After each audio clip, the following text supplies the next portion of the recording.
resulta. Pagkuha naman lang, pag-execute. So kung magsulti ka nga, kung ang iglesia maghimo desisyonali, dawaton sa langit. So buti pa sa bot, naghimo ka, balaod, pwede di ay. So dili, pwede.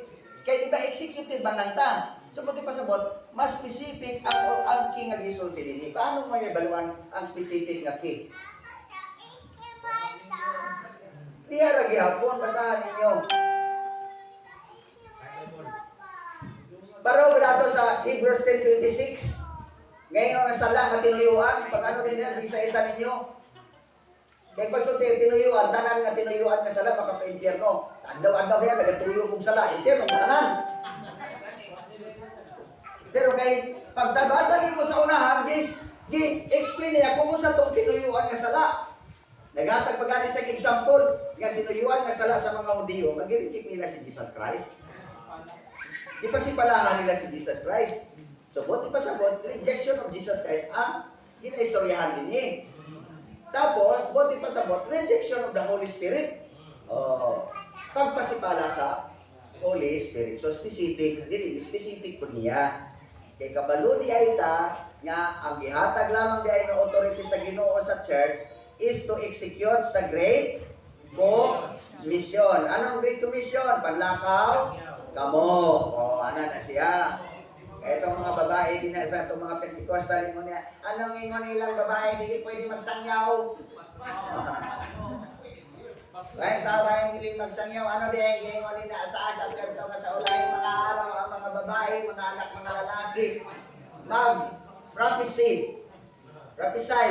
Hindi nga sa isa nga, prophesy man di ay, wala man di, asa ang sangyaw diha. Di ba? Ya, wala ang sangyaw diha. Wala man di ay. Asa po diha nagsulti nga dili mo sangyaw?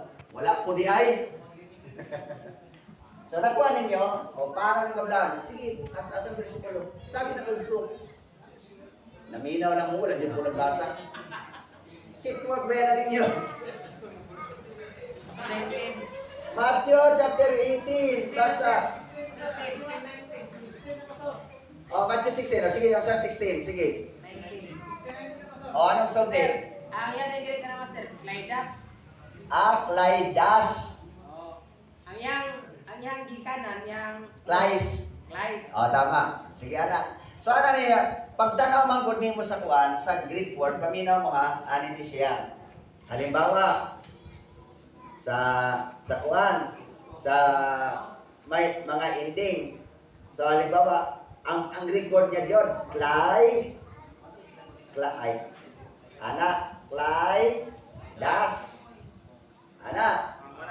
So, ang Klaidas from may lexical form ni siya. Lexical form.